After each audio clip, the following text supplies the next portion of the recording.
State, Big Ten champions as they shut out Wisconsin. I think everybody has been all into the vision of what we wanted to accomplish this year. We're a young program, a team that if you had told me this back in August, I said, not yet. I know what kind of coach Urban Meyer is, what kind of program he has.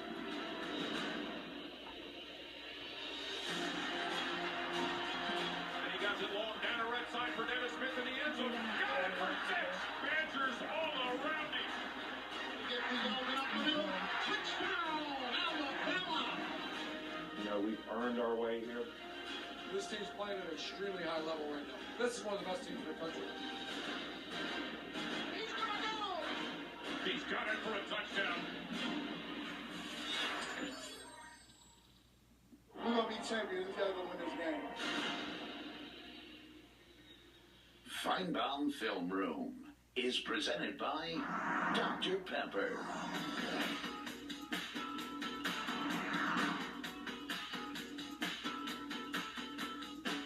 Good evening and welcome back to the film room. We did this after the Iron Bowl. Someone must have liked it. We're back. And Greg McElroy, Booger McFarland, and you. We'll take your phone calls fairly soon here at 855-242-7285. And love to hear from you as we take you through the Sugar Bowl. Don't forget, the Sugar Bowl is on ESPN. We are a little bit of the alternative style of that. We'll talk about the game, get Greg's and Booger's comments. We'll talk to some people in New Orleans. We'll take your calls, as I mentioned. We'll comment on the SEC's performance today and yesterday, not all that impressive. We'll look ahead to the national championship. The game is not over, of course, in Pasadena, but it's pretty much over, 59-20. The dynasty, the short-lived dynasty of Jimbo Fisher and Jameis Winston having a cruel death. And, gentlemen, before we get to our game, I'd love to get Greg and Booger's comments on what we have been watching these last 3.5 hours in Pasadena. Well, it was a little bit shocking, frankly. We knew that Oregon was a good football team. I mean, there was no question about it. Oregon is as talented and as opportunistic as anybody in this country. But I don't think anyone could have expected the type of performance they put on the field tonight. It was phenomenal in every sense of the word. Marcus Mariota is as good of a college football player as I've ever seen. Cam Newton's the best I've ever seen. Tim Tebow's certainly in the conversation. Marcus Mariota can join the short list because what he did tonight to a team that has not lost in 3 years was absolutely surprising and impressive. Yeah, you know, and for me, I just look at one word, and that's turnovers. Yeah. I mean, we know what Florida State is. They won 29 games in a row, but it just shows you in preceding our game here with Alabama and Ohio State, turnovers. Turnovers are undefeated. If you turn the football over, I don't care how good you are, you're going to lose. And to me, that's the biggest takeaway out of this game. Yeah, and they were in this game a number of times. They finally just kept coughing it up, and they could do no right after that. And, yeah, we haven't really been glued to the game. Herbie apparently said it looked like FSU has quit. When you're down 59-20, I'm not sure what the alternatives are. Well, I mean, it's just so many plays. I mean, what Oregon does is they give you a cumulative effect of so many plays, and you get tired mentally and physically. And what Herbie means by quitting is just mentally they're drained. The over and over and over the plays, they're just mentally and physically done right now. And that's what makes Oregon so tough, is they never let up. The foot never comes off the gas. Exactly. And Florida State, look, they've been a bit of a roller coaster. When they've turned it on, they've been impressive. No doubt about it. In the second half of a lot of ball games, they've played tremendous football. But Oregon starts the game playing extremely well, never lets up. You turn it over, Oregon's going right at the jugular every single time. An impressive showing from Mark Helfrich's team. We're about 25 minutes away from the kick. It may be the latest kick of a major bowl game ever, 9 p.m. Eastern time. That means past midnight ending. And you know, for people my age, that's a serious issue. You're a young guy, Paul. Yeah, but unfortunately, I was at the Sugar Bowl this morning when the sun came up. That's my issue. Let me get your take, first, Greg, on what you see tonight and what you think the keys to victory are. Well, I think the guys in the nation did a really nice job. I mean, it comes down to whether or not Amari Cooper can get loose. Can Durin Grant or Eli Apple or Conley, who is he going to draw at the cornerback position? And how is Lane Kiffin going to adjust off of some of the tendencies he showed from the SEC championship game? They've had several weeks to be able to evaluate the way they went about their business in the regular season. How much will they differentiate from a formation standpoint? From a personnel standpoint, do we see some trick plays? We obviously looked at the TCU Ole Miss game yesterday. TCU starts the game with a trick play, a double pass. Mm-hmm. You have so much time to evaluate and work concepts that you wouldn't necessarily run. But when you have a bowl game, expect anything. It comes down to who executes, and I know what you're going to say, who wins at the line of scrimmage. Because that is where the games are won and lost at this level. With a lot on the line, you got to be able to take some of the pressure off the quarterback by running the football. If you look at the last 2 times that an Urban Meyer team has faced Nick Saban, it's the ability to run the football or the lack thereof. They have to be able to establish a running game. 19 points. Right now, Alabama is having a down year defensively. They're not very good. They're still leading FBS in rushing defense, 88 yards a game. Can Ohio State establish some type of running game? Because if they can't, now you're going to put the entire game in Cardale Jones' hands. I don't care how good he is. I don't care how poised Cardale Jones is. There's no way a guy making his second start against Kirby Smart and Nick Saban is going to be able to do it by himself. They have to. I mean, it is imperative they establish a running game. Let me back up for just a second because we'll be talking about this game all night. But there's a lot on the line for the SEC. I mean, you can sugarcoat it. The SEC has taken a beating nationally. Mm-hmm. Auburn losing today in overtime. Yesterday, the Mississippi schools were humiliated perceptibly. A lot of reasons for that. If, for whatever reason, this game goes against Alabama tonight, where is this conference going to be in the public's mind tomorrow morning? Well, we know what this conference is about. We've covered it all year. We know these teams inside and out. I still stand up and say this is as good a conference as there is in the country. You look at the bottom half of the SEC West, LSU did not look good against Notre Dame. Arkansas, on the other hand, was dominant, was impressive. Texas A&M had a bit of a shootout, but that's what we expected against West Virginia. The other schools, not so good. Really, really poor play. Not nearly close to their A game. And that's what you have to have in bowl games because you have so much time and the coaching is so good, being able to evaluate all the tendencies like we just talked about. You have to come out and play as well and as inspired as you do all season in the regular season because there's a lot on the line from a perception But my question, though, Booger, is in spite of what happened on the field, if Alabama loses tonight, the narrative at this network and everywhere else is going to be this is an overrated league, and there's not much any of us can do to fight that. Do you think? No, and here's what I look at. If you think about the perception, the SEC is built on defense. And what's taking a hit during the bowl games is the SEC defense. You look at Ole Miss, you talk about Mississippi State, LSU, Auburn. Defensively, they've been shredded. Why? I think there's one key. Look at the defensive coordinators that have left from some of those schools. Ellis Johnson, John Chambers, okay?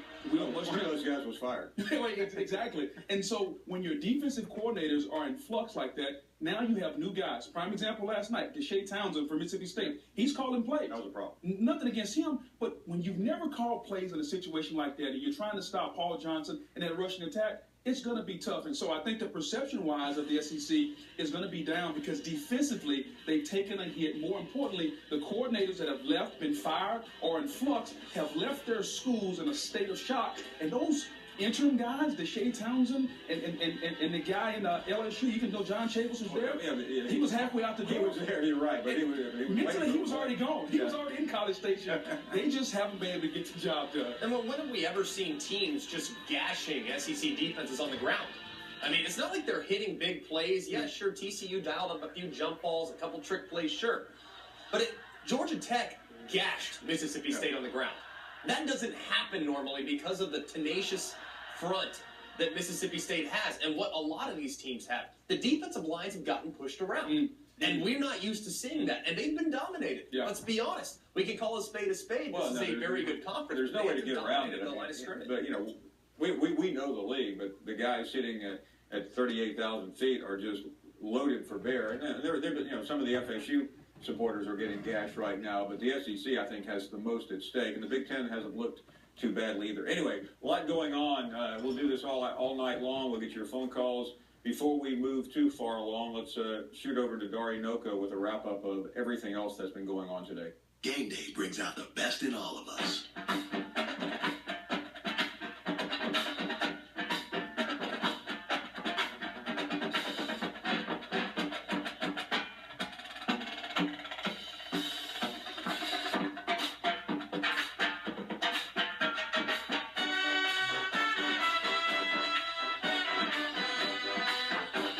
Regions, every day is game day. People are going to have apprehensions about going into the dealership because it's the largest purchase they're going to make in their lifetime next to their house. So they have to figure, can I afford this? TrueCar gets to the heart of the matter. Within 60 seconds, you're going to find out what the average customer is paying for that car.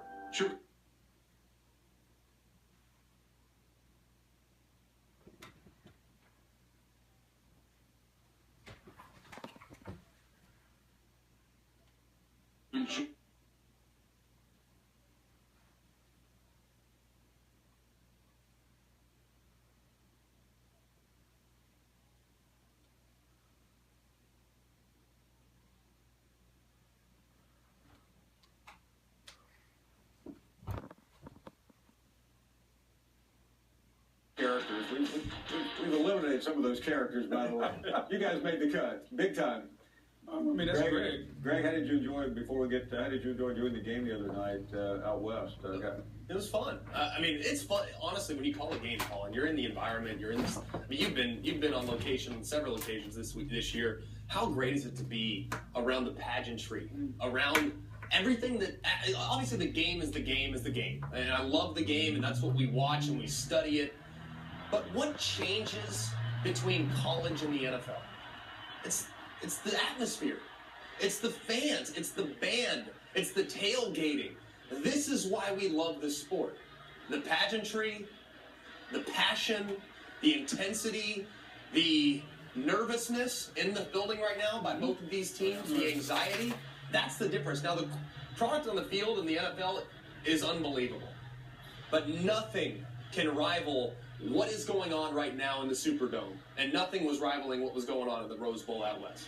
Yeah. It's just, it's a feeling that you can't imagine, especially now right before kickoff. Guys are getting ready. Guys are jacked. Guys are ready for the biggest game of their career. And they're going over their fundamentals and their keys in their mind. They're going over their tip sheet. What's the last thing Coach told me to pay attention to? What's the one thing that I have to do in this game to be successful? Those are the little things that are going on in guys' heads right now. Just making sure you're not the guy. You're not the one guy that's going to cause us to lose tonight.